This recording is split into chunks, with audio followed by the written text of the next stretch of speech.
everybody. I hope you're having a good day. This is the Lord's Day, so rejoice and be glad in it. All right, I want to talk about appearances. That's the title of our lesson, is appearances. And the problem is, this takes the top priority with most people. And in some ways it should, and in other ways it should not. See, we want others to see us on our best behavior and our good side. We don't want people to think bad things about us. And we want them to think good things about us. And so when it comes to being seen, some really make an effort to show off and make a grand entrance. Some want people to notice them, so they have to do some things out of the ordinary to be seen. I heard about a lady one time who had a lot of pride in wearing new hats. So she would purposely wait and enter the church house when everyone else was seated. And that way she would have all the attention and not the preacher. So whether we realize it or not, the way we dress tells others about us. See, one might think that someone is just being fashionable by dressing in a provocative manner, but those with minds in the gutter see something very different. And while a girl may consider herself stylish, a guy might be seeing someone who is easy to get into bed with. In our age and of alternative lifestyle, a guy might think he is something by showing his six-pack abs on a social media page and get lots of offers from other men for sexual activity.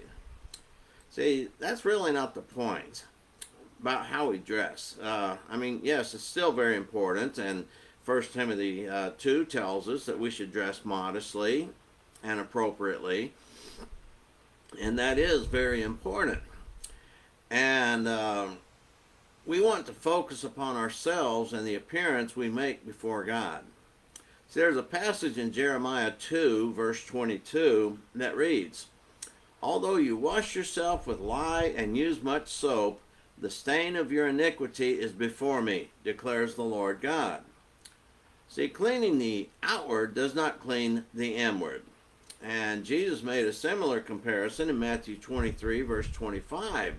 It says, "Woe to you, scribes and Pharisees, hypocrites! For you clean the outside of the cup and of the dish, but inside they are full of robbery and self-indulgence." And then in verse 27, Jesus made the analogy of painting the tombs white, making them pretty, but they are still full of dead men's bones. See, the idea that we can appear pretty to others is a top priority for many. Yet we are deceiving ourselves by doing so. And of course, we see this all the time. Look on Facebook. Look how many people just really take pictures of themselves. They take selfies. They're really proud of their bodies, and they want to show them off, and they want to get lots of friends because of their body. A lot of people are just looking for an opportunity to, let's face it, have sex. And so this is one way they think they can do it, by making friends with people and saying, "Hey, come on over," and stuff like that. But anyway, that gets a lot of people in trouble also. All right, remember that God is judging us. God judges us how we dress, and God judges everything we are trying to cover up is going to be exposed and made known. We realize that in Ecclesiastes 12, verse 14. Everything will be brought to light. There will be nothing hidden from his sight. We read there in Hebrews 4 and verse 13. So one of the problems of this is selfish pride. And let's face it, that's true. A lot of people have selfish pride. And so we look at it this way. We make ourselves look pretty, and we feel good about ourselves, and we become convinced in our own mind that we are all right. Have you ever seen a poodle after it's been to the salon and gotten its hair fixed up and bows put in it? Man, he's just prancing around like, look at me, I'm so special. Well, some people do that. Some people go get themselves fixed up, and they walk around and expect everybody to bow down to them and acknowledge them. See, that doesn't fit with Proverbs 16, verse 2. It reads, "All the ways of a man are clean in his own sight, but the Lord weighs the motives." So one of the warnings that parents always should tell their children, if they really care about them and their souls, is that appearances are deceiving. This is how most con artists operate. They give the appearance of one thing, but it's not. This is how magicians perform their craft. They get your focus on something else. And this is how Satan gets hold of a soul, by deception. So this is what happens when Paul spoke of this in Colossians 2:23. See, these are matters which have, to be sure, the appearance of wisdom in self-made religion and self-abasement and severe treatment of the body, but are of no value against fleshly indulgence. See, appearances are important to everyone, and so perhaps if more people considered how God looked at them rather than how their fellow man looked at them, they just might change their behavior and appearance to reflect a more godlier lifestyle.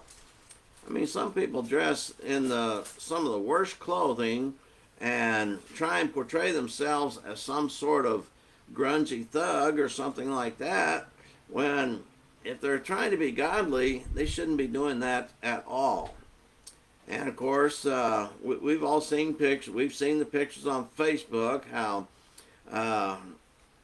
how they dress out on the streets, and then how they dress going into church. I mean, I've seen dresses so short that it really doesn't hide the panties from women performing in church. I mean, it's